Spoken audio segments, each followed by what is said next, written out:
Hello বন্ধুরা, কল্পনা করুন আপনি আপনার ড্রিম ডেস্টিনেশন আছেন, সেই জায়গায় যেখানে যাওয়ার ড্রিম আপনি সব সময় দেখেন। মনে করুন কোনো এক আইল্যান্ডে যেখানে সানসেট হচ্ছে, আপনি আপনার প্রিয় মানুষের সঙ্গে সময় কাটাচ্ছেন। ঠিক তখনই আপনার ফোনে একটি নোটিফিকেশন আসে, বাট এটা কোনো বিল বা পেমেন্ট রিমাইন্ডারের নোটিফিকেশন নয়, বরং আপনার ইনভেস্টমেন্টের রিটার্নের নোটিফিকেশন। আপনার স্টকের ডিভিডেন্ড এসেছে, আর এটা দেখার পর আপনি আরও খুশি হয়ে যান। আপনার স্টকের ডিভিডেন্ড এসেছে, আর আপনার ছুটি শেষ হওয়ার বা চাকরিতে আবার ফিরে যাওয়ার কোনো টেনশন নেই। আর বেশি সময় ছুটি নিলে কোনো আফসোসও হবে না, কারণ আপনি ইতিমধ্যেই আপনার চাকরি ছেড়ে দিয়েছেন এবং এমন বিনিয়োগ করেছেন যা থেকে আপনার এত ডিভিডেন্ড আসে যে আপনার সব খরচ সেখান থেকে কভার হয়ে যাচ্ছে। আর এটি লাইফ টাইমের জন্য আপনাকে ডিভিডেন্ড দিতে থাকবে, এবং এটি তখন ঘটবে না যখন আপনি 60 বা 70-এ পৌঁছবেন, বরং আপনি এই ফাইন্যান্সিয়াল ফ্রিডম 40, 30, এমনকি 20 বছর বয়সে অর্জন করতে পারেন। এটি শুনে হয়তো একটু অবাস্তব মনে হতে পারে, কিন্তু এটি একদম সম্ভব, কারণ আমাদের স্কুলে কখনো মানি ম্যানেজমেন্ট বা ইনভেস্টমেন্ট সম্পর্কে শেখানো হয় না। আর এই কারণেই এটি অসম্ভব বলে মনে হয়। অনেক মানুষ তো 30s বা 40s-এ এই ধারণাটা ডিসকভারি করতে পারে না, কিন্তু আজ আমি আপনাদেরকে বলবো এটি কিভাবে সম্ভব। বন্ধুরা, আজ আমরা জানবো কিভাবে আপনি খুব অল্প সময়ের মধ্যে ফাইন্যান্সিয়াল ফ্রিডম অর্জন করতে পারেন, শুধু 10 বছর বা তারও কম সময়ে। এবং এর জন্য আমি শুধু একটি নয়, 2টি পথ দেখাবো। এই ভিডিওটি খুবই ডিটেইলড হতে চলেছে, যেখানে আমি শেয়ার করব কিভাবে আমি নিজে কম বয়সে ফাইন্যান্সিয়াল ফ্রিডমের যে ধারণা সেটা ডিসকভার করতে পেরেছি, কিভাবে আমি কনফিডেন্স পেয়েছি এটি অর্জন করার জন্য, এবং আপনিও কিভাবে এই জার্নি শুরু করতে পারেন। তাহলে দেরি না করে চলুন শুরু করি।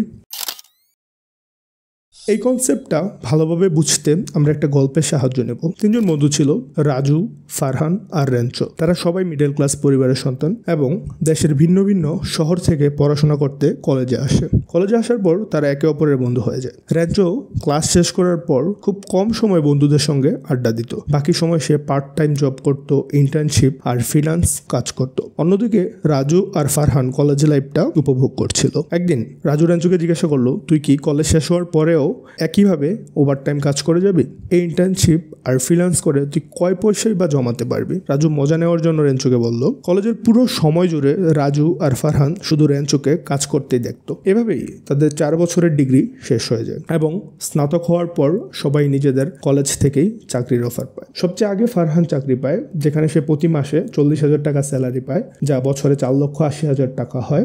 এরপর রাজু, যে পড়াশোনায় সবচেয়ে ভালো ছিল, তাই সে প্রতি মাসে 1 লাখ টাকা বেতনের চাকরি পায়। সে সবচেয়ে বেশি খুশি, কারণ তার ভবিষ্যৎ সবার থেকে উজ্জ্বল মনে হচ্ছিল। অবশেষে রেঞ্চোর পালা আসে। সে পড়াশোনায় সবচেয়ে দুর্বল ছিল, অনেক চেষ্টা করেও সে ভালো নম্বর আনতে পারতো না, তাই কলেজের প্লেসমেন্ট থেকে সে কোনো চাকরিই পায়নি। বাধ্য হয়ে সে ডিগ্রি শেষ করার পর নিজের শহরে ফিরে যায়, নিজের শহরে একটি চাকরি খুঁজে নেয়, যেখানে সে প্রতি মাসে 25,000 টাকা বেতন পায়। কিন্তু কাজের পরিমাণ অনেক বেশি ছিল, আর এই চাকরিটা তার পছন্দ ছিল না। চাকরি পাওয়ার পর তারা 3 জনই নিজেদের জীবনে এতটা ব্যস্ত হয়ে পড়ে যে তারা একে অপরের সঙ্গে আর তেমন যোগাযোগ রাখতে পারে না। এরপর 15 বছর পর তারা 3 জন আবার একসঙ্গে দেখা করে। রাজুর চেহারায় অনেক পরিবর্তন এসেছে, তার পেট বের হয়ে গেছে আর তাকে খুবই আনহেলদি আর স্ট্রেস দেখাচ্ছিল। ফারহান তখন তাকে জিজ্ঞাসা করলো, কিরে, তুই কি নিজের স্বাস্থ্য নিয়ে একটুও ভাবিস না? রাজু হতাশ গলায় বলল, কি বলবো ভাই, অফিস থেকে ফিরে একটু সময়ই পাই না, আর কাজের যে স্ট্রেস, শরীর চর্চা করার মতো কোনো শক্তি শরীরে থাকেই না। এরপর রাজু ফারহানকে জিজ্ঞাসা করলো,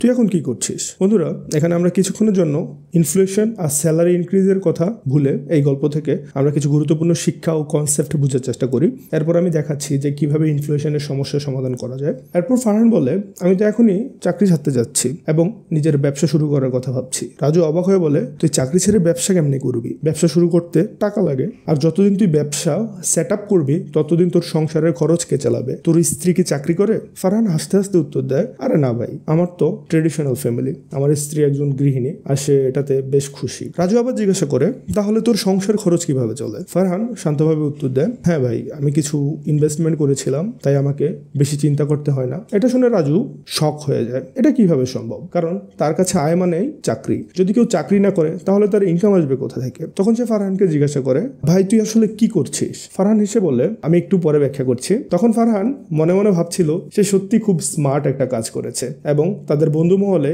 সেই সব থেকে আগে যে ফাইন্যান্সিয়াল ফ্রিডম অর্জন করবে। তারপর ফারহান রেঞ্চোকে জিজ্ঞাসা করে, তুই এখন কি করছিস আর কতদিন এভাবে ছোটখাটো চাকরি করে যাবি? চল আমার ব্যবসায় একটা ভালো চাকরি নে। রেঞ্চো হাসতে হাসতে উত্তর দেয়, আমার তো আর কোনো চাকরির দরকার নেই, আমি তো আগেই ফাইন্যান্সিয়ালি ফ্রি হয়ে গেছি। এটা শুনে এবার ফারহানও হতবাক হয়ে যায়, এত কম স্যালারিতে তুই কিভাবে ফাইন্যান্সিয়াল ফ্রিডম অর্জন করলি, তুই এমন কি করেছিস? তখন রেঞ্চো বুঝিয়ে বলতে শুরু করে, যখন আমি কলেজে ছিলাম তখন পার্ট টাইম চাকরি আর ফ্রিল্যান্সিং করতাম। তখন আমার কোনো ব্যক্তিগত খরচ ছিল না, কারণ আমার বাবাই সব খরচ চালাতো, তাই আমার কোনো ব্যক্তিগত খরচ ছিল না। ফলে আমি আমার পুরো ইনকাম একসাথে করে ইনভেস্ট করতাম। কলেজ শেষ হওয়ার 1-2 বছরের মধ্যেই আমি বেশ ভালো সেভিং জমিয়ে ফেলি। তারপর যখন আমার বিয়ে হয় তখন আমার দায়িত্ব বেড়ে যায়, তখন আমি আর সেভিং করতে পারতাম না। কিন্তু তাও আমার কোনো চিন্তা ছিল না, কারণ আমি কোস্ট ফায়ার স্ট্র্যাটেজি অনুসারে কলেজ লাইফেই আমার ফাইন্যান্সিয়াল ফ্রিডমের অ্যাডভান্স বুকিং করে ফেলেছিলাম। এটা শুনে রাজু আর ফারহান একদম হতভম্ব হয়ে যায়। ফারহান তো শুধু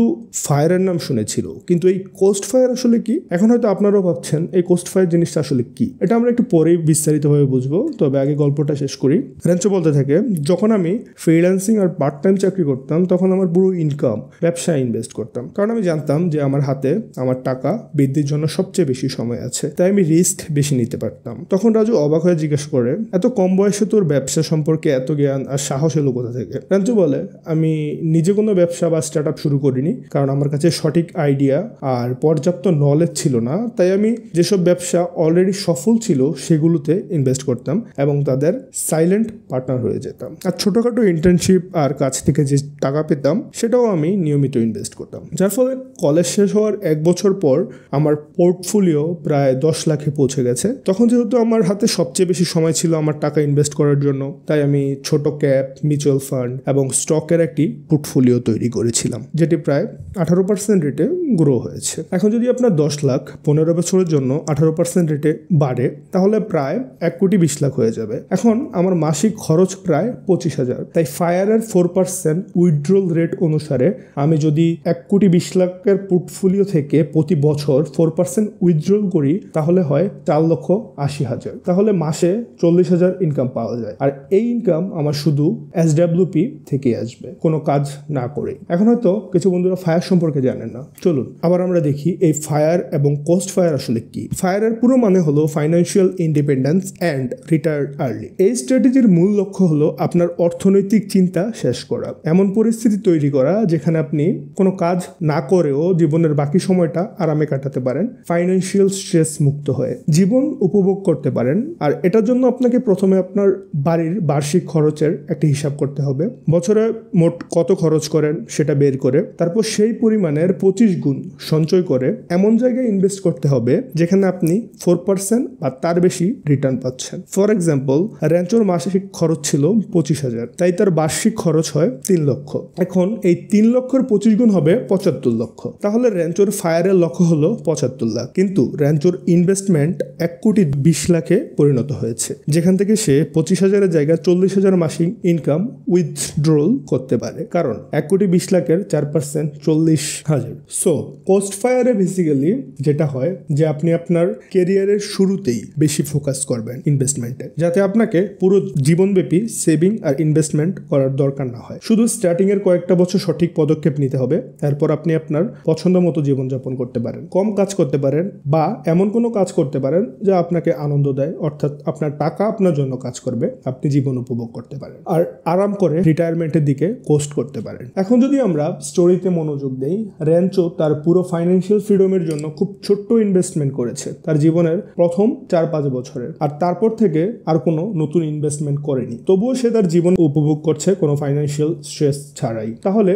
যদি আপনি যুক্তিসঙ্গতভাবে ভাবেন, তাহলে রেঞ্চো তার ফাইন্যান্সিয়াল ফ্রিডম প্রথম 5 বছরেই অর্জন করে ফেলেছিল। এখন আমরা আলোচনা করি যে ফারহান কি করেছে। ফারহান প্রতি মাসে 40,000 স্যালারি পাচ্ছিল, তার মধ্য থেকে 25,000 তার বাড়ির খরচে ব্যবহার করত, আর বাকি টাকা ফারহান প্রতি মাসে 15,000 করে SIPর মাধ্যমে ইনভেস্ট করছিল, যেখানে সে 12% রিটার্ন পাচ্ছিল। যদি আমরা SIP ক্যালকুলেটরে দেখি, তাহলে 15,000-এর মাসিক ইনভেস্টমেন্ট 12% রেটে 15 বছরে প্রায় 75 লক্ষ হয়ে যায়। অর্থাৎ ফারহানও 15 বছরে তার ফায়ারের টার্গেট অর্জন করে ফাইন্যান্সিয়াল ফ্রিডম পেয়ে গিয়েছিল। এখন রাজুর কথা বলি। রাজু সবচেয়ে ভালো স্যালারি পাওয়ার পরেও বিশেষ কোনো ইনভেস্টমেন্ট করেনি। সে কিছু টাকা FDতে রেখেছিল, কিছু গোল্ডে ইনভেস্ট করেছিল, আর বাকি পুরো স্যালারি নিজের জীবন উপভোগ করতে ব্যয় করেছিল। প্রথম দিকে এটি তাকে অনেক আনন্দ দিচ্ছিল, কারণ রাজু লোনে একটি বড় বাড়ি এবং একটি দামি গাড়ি কিনেছিল, যার EMI এত বেশি ছিল যে সে কিছুই সেভ করতে পারেনি। সুতরাং সে যখন তার 40 বছর বয়সে পৌঁছলো, তখন সে সে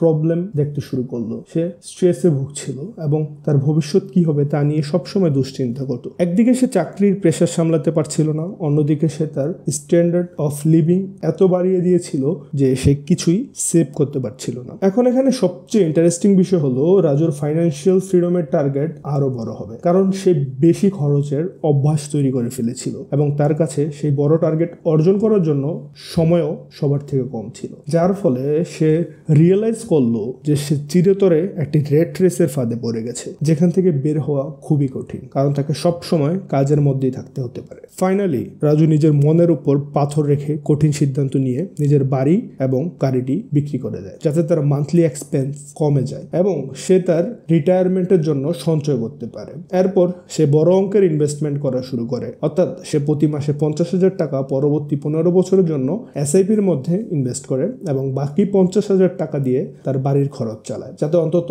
পরবর্তী 15 বছরে সে অপশন নিতে পারে। কিন্তু এখানে সব থেকে মজার বিষয় হলো সে ওয়েলথ ক্রিয়েশনের ক্ষেত্রে র্যাঞ্চো আর ফারহানের থেকে তার পরেও পিছিয়ে থাকবে। যদিও তারা দুজনেই নিজেদের ফাইন্যান্সিয়াল ফ্রিডম অর্জন করার পর নতুন কোনো ইনভেস্টমেন্ট নাও করে, তবুও তারা তাদের ইনভেস্টমেন্ট থেকে মান্থলি ইনকাম উইথড্র করতে পারবে, কারণ ফারহানের 75 লক্ষ আগামী 15 বছরে 3,58,00,000 হয়ে যাবে, আর রাজুর 50,000 এসআইপি 15 বছরে 2,37,00,000 পৌঁছাবে। এই স্টোরিটার সব থেকে মেইন লেসন হলো, আপনি যদি খেয়াল করেন সব থেকে বেশি বিনিয়োগ আসলে রাজুই করেছিল, কারণ সে তার অবসরের শেষ বছরগুলোতে বড় অঙ্কের টাকা ইনভেস্ট করেছে। সে প্রতি মাসে 50,000 টাকা ইনভেস্ট করেছিল, যা 15 বছরে প্রায় 90 লাখ হয়। কিন্তু সমস্যা হলো সে অনেক দেরিতে শুরু করে। এখান থেকে আমরা বুঝতে পারি যে টাকা যেমন মূল্য আছে তেমনি সময়েরও অনেক মূল্য আছে। ফারহান সেকেন্ড হাইয়েস্ট ইনভেস্ট করেছে প্রতি মাসে 15,000 টাকা, অর্থাৎ সে তার পুরো জীবনে মোট 27 লক্ষ টাকার মতো ইনভেস্ট করে। কিন্তু সে তার কেরিয়ারের শুরুতেই ইনভেস্টমেন্ট শুরু করে দেয়, যার ফলে সেও তার 30s এই ফাইন্যান্সিয়াল ফ্রিডম অর্জন করে ফেলে এবং এরপর নিজের ওয়েলথ বাড়াতে থাকে। র্যাঞ্চো সবার থেকে কম ইনভেস্ট করে, যা 10 লাখেরও কম ছিল। তার ইনকামও সব থেকে কম ছিল, বাট তারপরও সে ফাইন্যান্সিয়াল ফ্রিডম সবার থেকে আগে এবং শান্তিপূর্ণভাবে অর্জন করে আর নিজের পুরো জীবন টাকার চিন্তা ছাড়াই এনজয় করে। কারণ কেরিয়ার তৈরি বা ভালো বায়োডাটা বানানোর জন্য তাকে কখনো কোনো বিরক্তিকর স্ট্রেসফুল চাকরি করতে হয়নি। সে যখন ইচ্ছা চাকরি ছেড়ে দিতে পারত, বিরতি নিতে পারত, আরাম করে নিজের পছন্দ মতো ভালো চাকরি খুঁজতে পারত, কারণ সে আগেই কোস্ট ফায়ারের মাধ্যমে নিজের ফাইন্যান্সিয়াল ফ্রিডম সিকিউর করে ফেলেছিল। তো বন্ধুরা, আশা করি এই স্টোরিটা আপনাদেরকে মোটিভেটেড করেছে যে যারা কম আয় করে তারাও খুব শান্তিপূর্ণভাবে জীবনযাপন করতে পারেন এবং দ্রুত ফাইন্যান্সিয়াল ফ্রিডম অ্যাচিভ করতে পারেন। ওয়েলথ ক্রিয়েশনের খেলায় আপনার অ্যাক্টিভ ইনকামও গুরুত্বপূর্ণ, কিন্তু আপনি কম আয় করেও ভালো ওয়েলথ তৈরি করতে পারেন। এখানে সব থেকে ইম্পর্টেন্ট বিষয় হলো আপনি আপনার ইনকামকে কিভাবে ইউজ করবেন। আপনি যদি আপনার লাইফে শুধু নেগেটিভ চিন্তাই করেন তাহলে অনেক অজুহাত পেয়ে যাবেন, যেমন আমি তো মধ্যবিত্ত, এই সম্পদ তৈরির খেলা শুধু ধনী মানুষদের জন্য, আমি ভালো কলেজে পড়াশোনা করতে পারিনি, অথবা এটা বলা যে শুধু প্রপার্টিতে বড় বড় অঙ্কের বিনিয়োগ করলেই ধনী হওয়া যায় ইত্যাদি। কিন্তু যার কাছে ডাইরেকশন থাকবে সে খুব ছোট পরিমাণ বিনিয়োগ করেও নিজের ফাইন্যান্সিয়াল ফ্রিডম অর্জন করতে পারবে এবং একটি সুন্দর ও নিশ্চিত জীবনযাপন করতে পারবে। চলো বন্ধুরা, আমরা আবার গল্পে ফিরে যাই আর খুবই ইন্টারেস্টিং একটা বিষয় শিখি। যখন র্যাঞ্চো বিয়ে করলো এবং তার প্রথম সন্তান জন্ম নিল, তখন সে পরের 2-3 বছর তার সন্তানের জন্য কোনো দামি খেলনা কিনে না, বরং সে একবারেই 50,000 টাকা একটি ইন্ডেক্স ফান্ডে বিনিয়োগ করলো তার সন্তানের নামে। সে একটি সহজ নির্দেশনা দিল তার ছেলেকে যে এই বিনিয়োগ 40 বছর পর্যন্ত না দেখার জন্য। বন্ধুরা, এখন তোমরা কি অনুমান করতে পারো মাত্র 50,000 টাকার এই বিনিয়োগ 40 বছরে কত হতে পারে? উত্তর হলো সেই 50,000 টাকার বিনিয়োগ 40 বছরে 1,33,00,000 টাকায় পরিণত হবে। আর সে আরো 10 বছর অপেক্ষা করে তাহলে এই বিনিয়োগ 5 কোটিরও উপর চলে যাবে। এর মানে র্যাঞ্চোর ছেলে যদি লাইফে সেভিংস আর ইনভেস্টমেন্ট নাও করে তবুও তার ফাইন্যান্সিয়াল ফ্রিডম সিকিউর হয়ে যাবে। ভাবতো, র্যাঞ্চোর এই ছোট সিদ্ধান্ত তার সন্তানের ভবিষ্যৎ পুরোপুরি বদলে দিয়েছে। এটি তার জীবন থেকে ফাইন্যান্সিয়াল স্ট্রেস একেবারে সরিয়ে দিয়েছে। মাত্র একটি ছোট্ট পদক্ষেপ এত বড় পরিবর্তন আনতে পারে। তার ছেলে টাকা নিয়ে চিন্তা না করেও শান্তিপূর্ণ জীবনযাপন করতে পারে। এখন প্রশ্ন হলো, র্যাঞ্চো এত ছোট বয়সে এত স্মার্ট সিদ্ধান্ত কিভাবে নিয়েছিল? সেটার অ্যান্সার হলো পাওয়ার অফ ফাইন্যান্সিয়াল নলেজ। যখন আপনার কাছে সঠিক নলেজ থাকে তখন আপনি স্মার্ট আর্থিক সিদ্ধান্ত নিতে আত্মবিশ্বাসী হন। এই ধরনের জ্ঞান সাধারণত ধনী পরিবারগুলো তাদের সন্তানদেরকে শেখায়, যার কারণে মিডল ক্লাস মানুষ প্রায় ফাইন্যান্সিয়ালে স্ট্রাগল করতে থাকে। এই সমস্যার সমাধানে আমরা ফিনান্সিয়াল এক্সপ্রেস গাইড তৈরি করেছি, যা আর্থিক শিক্ষার প্রাথমিক ধারণা থেকে শুরু করে আর্থিক স্বাধীনতা অর্জন করা পর্যন্ত সবকিছু কভার করে। আপনি যদি এই সবকিছু জানতে চান তাহলে চ্যানেলটি সাবস্ক্রাইব করে সাথেই থাকুন। এখন চলুন আমরা মুদ্রাস্ফীতি বা ইনফ্লেশনের বিষয়টি নিয়ে কথা বলি। তবে তার আগে যদি আপনি এই ভিডিওটি এখন পর্যন্ত দেখছেন তাহলে দয়া করে লাইক দিন, যাতে আমি বুঝতে পারি যে আপনি এটি থেকে কিছু ভ্যালুয়েবল জিনিস শিখতে পাচ্ছেন। এই গল্পে আমি মুদ্রাস্ফীতির ব্যাপারটি ক্লিয়ার করব, যে কারণে আমি প্রথমে মুদ্রাস্ফীতি নিয়ে কথা বলিনি। মধ্যবিত্ত এবং দরিদ্র মানুষের জন্য এটি একটি খুব বড় সমস্যা, কিন্তু কিছু মানুষের জন্য এটি মোটেও সমস্যা নয়। চলুন আমি এটি একটি বাস্তব জীবনের উদাহরণ দিয়ে প্রমাণ করি। মনে করুন দুজন বন্ধু রকি এবং সানি। সানি তার টাকা বিনিয়োগ করে এমন জায়গায় যেখান থেকে সে স্থির রিটার্ন পায়, যেমন bank fixed deposit, ULIP, PF অথবা পিডিএফ, যেখানে সে 7 থেকে 8% স্থির রিটার্ন পায়। অন্যদিকে রকি তার টাকা বিনিয়োগ করে এমন জায়গায় যেখানে রিটার্ন স্থির নয়। ধরুন রকি তার টাকা সেন্সেক্স ইন্ডেক্স ফান্ডে ইনভেস্ট করে। রকি এবং সানি দুইজনই এককালীন 10 লাখ করে ইনভেস্ট করে। গত 45 বছরে 1980 থেকে সেন্সেক্স গড়ে 15% বার্ষিক রিটার্ন দিয়েছে। স্বল্প মেয়াদে বাজার উঠানামা করলেও দীর্ঘমেয়াদে গড় রিটার্ন 15% ছিল। এখন 10 বছর পর সানি 10 লাখ যেখানে 7 থেকে 8% স্থির রিটার্ন পাচ্ছে, সেটি প্রায় 20 লাখ হবে।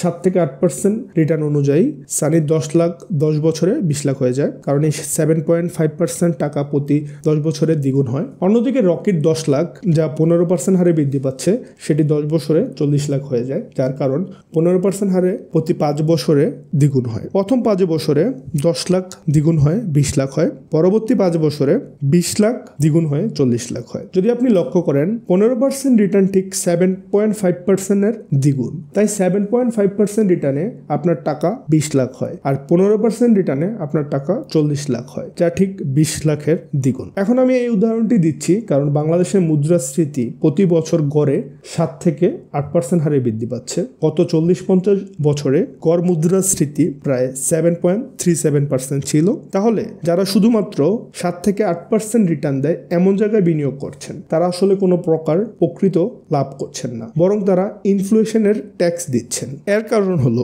তাদের ক্রয় ক্ষমতা একই থেকে যায়, তারা ধনী হচ্ছে না। তারা মনে করে যে তারা টাকা সঞ্চয় করছে, কিন্তু বাস্তবে সরকার মুদ্রাস্ফীতি বাড়িয়ে গোপনে তাদের টাকা নিয়ে নিচ্ছে। ইনকাম ট্যাক্স যেমন মধ্যবিত্ত ও গরিবদের উপর বেশি প্রভাব ফেলে, ঠিক তেমনি ইনফ্লেশন একই কাজ করে। এটি মূলত মধ্যবিত্ত ও দরিদ্র মানুষদের উপর সবচেয়ে বেশি প্রভাব ফেলে। আমি এই বিষয়টি আমার পরবর্তী ভিডিওতে বিস্তারিতভাবে ব্যাখ্যা করব।